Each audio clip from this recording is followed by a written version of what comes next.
Lori Sica, welcome to my living room. So happy to be here in your living room, literally. I just have to say thank you so much for retweeting every single one of these segments, like multiple times, like actually watching and showing examples in your tweets. And thank you. I don't know how much I can thank you for doing that. Your support means everything. Well, look what you're doing for people like us. You're coming into our living spaces. You're letting us talk about what we're doing. From the very beginning, prior to your book and the excitement of your book, which we need to talk about, and all the things that you've always done. You've always done what I've always believed in, which is finding that guy, that guy from Jersey or that woman, and what are they doing and how are they helping? And that's what Jersey's all about, and you do it so well. So my little, where I can follow, where I can watch, I'll always do that. Oh, you're so sweet. Well, I have news for you. I'm moving back to your hood. You are not really. Man, you're in such a beautiful spot. Is this a good move or a? I'm obsessed. Well, we bought a house in East Hanover last year, and we renovating it, and the renovation is almost done. So hopefully, and this is the perfect time to move because what else do I have to do? So I think by Memorial Day, I'll be back in town. Oh my gosh. I know it's very bittersweet though, because I do love it in Jersey City, but if we have a family one day and stuff, like I want to be like set up for that, and I want it to be more in the suburbs. So yeah, well, in a lot of ways, I feel East Hanover stayed the same way as when we grew up there. Like nothing's really changed per se. Very family. You're bumping into Chief Canizzo when you're getting a sandwich, and you're just, everyone's at Memorial Day. Everyone's doing something at Lurker Park. If we're not doing it at Lurker Park, people are like, why aren't we doing this at Lurker Park? That's how we grew up. So, and yeah, I mean, I think that's great that you had what you had, that gorgeous view, that lifestyle, that car ride that none of us in New Jersey will ever forget. You're hard, like we're still. I will never forget that for you. I will never. That was horrible. And for people wondering what car ride, remember the surprise blizzard right in November. And what we're talking about was I had an event up at Florentine Gardens, and I called them to make sure that it was still on. Oh, we're only getting a couple itches. I'm like, okay, fine. So I get in my car, I'm by MetLife Stadium. They call me, the event is off. And it took me 8 hours, over 8 hours, to turn back around to go to Jersey City because Waze told me to stay off the turnpike, go the back roads through like North Arlington. And I would spend an hour at a red light and then make a turn. But you were tweeting with us. I had to. I wasn't texting and driving. I was just sitting there. It was horrible. I know I was glad that I was able to be there for you, because I don't know how, I don't know. I remember that day because I was at an event also, and it took me about an hour to go from Parsippany to Morristown, which was weird, but no one had what you had that day. I think I started tweeting when I was into my second hour, because I'm like, okay, this is getting ridiculous. Then it just like grew then it was 5 hours, 6. Then I went to Top's Diner because I'm like, I'm starving now and I needed to like decompress. But that was more brutal than quarantine. Yes, because if we had a drone above you and everyone that watching could see what the area we were talking about that took you 8 hours to go, that's like herding cats, literally. Yeah, exactly. So enough about my driving, because now I'm not doing any driving. I've driven once in 37 days. Right. It's crazy. What are you up to? Tell our audience. So I love what I do on Twitter. I love that I support folks in New Jersey. I always have for about 9 years. Work a little bit in social media, did a lot of social media management over the last 10 years, but really honed down my skills with writing lately. So my blog that was called NJ Greats for 8 years, I've now stepped aside, and the name of my writing business is called Let Me Tell Your Story. So I still tweet lots, as you know, but I've also started writing. I wrote a short story, a memoir for a family youth that was from New Jersey, who moved away and their son passed away suddenly. And he was a great guy, football player, football coach, well-liked. Wrote that, I do some content writing for websites. And my current project, which I've been wanting to tell you about, is I'm writing a memoir for a former Major League Baseball player who played with the Yankees for a bit. Who? Jason Grimsley. He was a pitcher, closer. Yeah, he has a pretty incredible story. And I'm privileged to be able to co-author or write it with him. So he's not local, so we do a lot of video and we do a lot of recordings, but it's an amazing story. And when he's ready to release it, I would love for you to sit down with him. Oh my God, 1,000,000%. You're the first person. I even mentioned it to him too. I'm like, there's somebody that I really want to break this story and bring it out there. So that's been exciting. I also have a small, I work for a client, great woman. She's amazing. And she released a book. I did a content edit for her book last year, and then she hired me to market it, and she's growing with her coaching and speaking business. So I kind of dabble in a lot of things, but I like that. Well, congratulations to you. How did you and Jason come together? Okay, so last year, Elizabeth Nader, the woman I work for, when she wrote this book about mindset. And it's a great book, and it applies to everybody from a student to a professional athlete. And as I was reading it, I kept thinking, this book, we got to launch this book on the turf somewhere. This is a book geared towards the athletic brain and the coach's mind. And then from there, we spoke with the Cust family down at Diamond Nation and asked if they would kind of step in through a connection, which we thought was a great segue or sideway, however you want to call it, bring him in, local guy, Jersey guy. And then from there was a connection with Jason Grimsley. So we invited him to the book launch. He loved her. He loved me. We kind of prepped him, and his story, for people that would remember him, he came out and he started playing in the major leagues when he was 18 years old, right out of high school. His time in the Yankees was during the World Series. He had that amazing couple innings there in 99 and 2000. And then he moved on to play ball, but his life took a heavy, heavy, hard left. And when he left baseball, he had 10 years of suffering. And he wants to talk about how he came out of that. So he's never really told a story before. So I guess, I'm a storyteller, so I can do that. So that's what he really wants to do. And that's where the challenge comes too, because he hasn't really talked about it. Him and his wife, his family, his immediates know, George McGovern knows, the people that matter know, but he wants to bring it forward now. So that's where we're talking, like he'll be saying, geez, I never spoke about this before. And, so that's how there's the connection. We're working through it. It's going to be amazing. My vision was to release it during October baseball, which nothing is more exciting than October baseball, and specifically Yankee October baseball. Of course.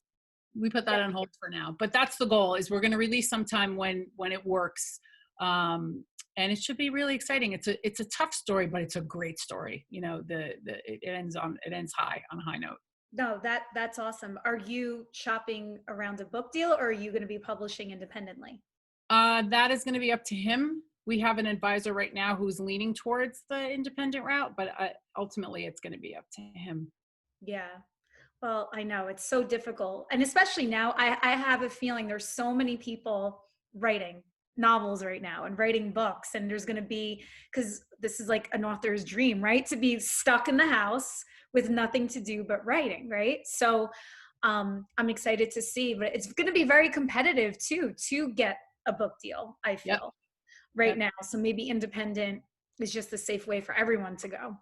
I think it all depends, from doing that, from going that route. I think it has to be something that feels right, that looks right, because it's your work, or from him, for him, it's his story. And I know he wants it to be out a certain way. So I guess we'll see as we move down. I mean, he's had some other offers, and he thought about it and he considered it, but he's happy now. And it seems like any suggestions we give him, he's like, let's try it, let's do it. So it's in the fun stage. But I want to address something you just said, which is an author's dream. Do you know I'm having trouble writing? I can tweet all day long.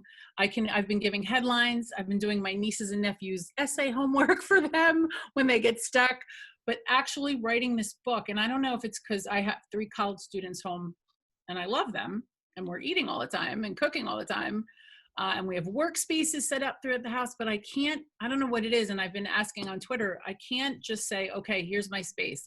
I'll do it for a small chunk of time, but you would think I would have this book done by now for all the time that we've been sitting here. And I find myself working on it a little bit here and then going to some other project. And that's normally not like me. Usually I sit down and just write till I can't write anymore. And a lot of authors do that. So it's interesting.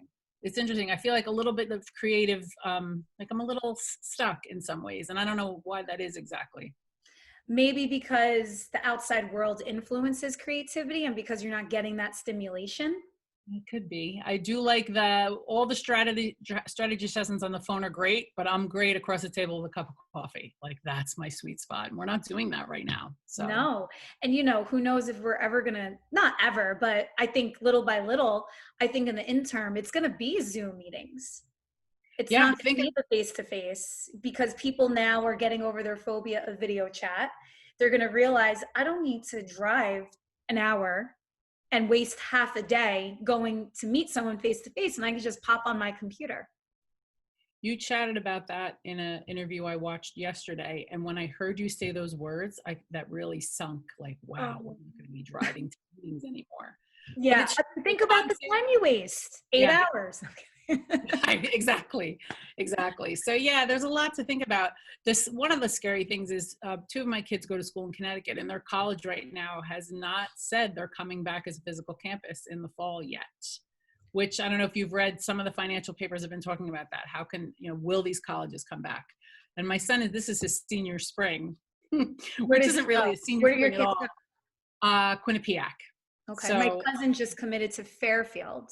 oh, So he'll beautiful. be a freshman in the fall, but who knows if his freshman year, he might be in Fairfield, New Jersey, where he currently lives for his freshman year at Fairfield. Yeah, yeah. So there's that uncertainty about the fall. That there's just so much uncertainty.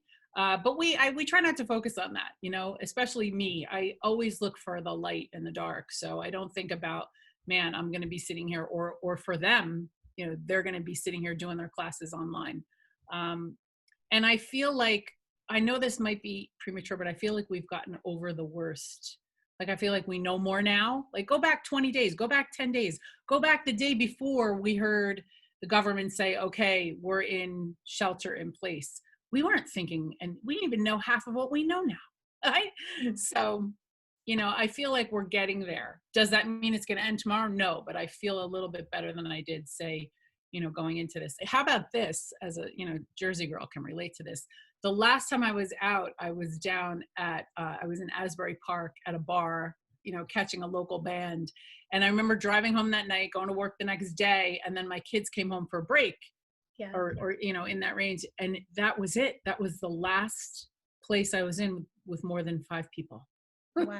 So I hold on to that. And we were thinking about that now too. Like, what is summer going to look like? What is the Jersey Shore going to look like? They're just getting over Hurricane Sandy. So how can they afford to be completely closed, God forbid, for an entire summer? Right. That's part. And I know there's parts of the country that are like it, because sometimes I'm so possessive that you don't have it. You don't know. All of those businesses, 90% I say are family owned, and either second, third generation or brand new. And how do you can't promise, you're not promised that summer income, that 4 months of income, which usually carries you through the year. What do you do? What do you do? I don't know. It's very, very scary stuff. Last night when I was watching, we were talking about the concert. It's so reminiscent of Sandy, of that time. I mean, sitting on the floor. At that time we had no power. So I was in my mother's house, and just brought it all back. And it was long ago, but it wasn't that long ago when you think about it from an economic standpoint. Lori, where can people find out more about you? Besides my Twitter feed, which again, I thank you. So I want to also mention this. What I've decided to do, because I want to do my part, is at letmetellyourstory.com, my website, I'm offering a service. It's there, but I'm changing it a bit for college students that need help with their resumes. So I've helped high school kids, I've helped college students, I've helped people build LinkedIn, but right now those students, especially those seniors who are supposed to graduate, I don't know how many schools are offering that kind of service. So I am offering that, especially if your resume needs a refresh or some interview skills. This is the time. Like, this is the time when you're coming out looking for jobs, and the horizon isn't that bright. So at letmetellyourstory.com, you can contact me. I can help you with the resume. We could do it just like this through a Zoom call. For the Twitter fans out there like us, my personal Twitter feed is constantly running, but Let Me Tell Your Story /NJ Greats. I have a feed there. And Instagram. Those are the places I'm the most. And that is so cool that you're offering that service. The job market, no matter what industry you are in, is going to be the most competitive, I think, it's ever been. That's where I think the interview skills come in. I notice sometimes I get resumes and they look great and, you know, they need a little shifting, and then we'll turn around and go, okay. And I'll start asking questions off the resume, and the responses aren't what they need to be. You hit on it exactly. When we Yeah. do come out of this, especially kids that are, the competition is going to be fierce. So you have to be prepared, and you also have to be authentic, which you know, is a whole nother thing. Well, thank you so much. I'll see you soon. I'll see you in East Hanover. I look At forward to. Godfather's. I can't wait to go to Godfather. I wish I had Godfather to deliver me food here every day. Instead, I'm cooking. You should know they're doing great things. They've been delivering food to the police. They've been delivering food to the hospital. They're doing great things over there. They're still like they were when we were kids. So I'm Oh, there to welcome you back with open arms for I sure. can't wait. I'll let you know when the move-in date is. Deal. This was All right. wonderful. Thank you so much. Thanks, Lori. Bye.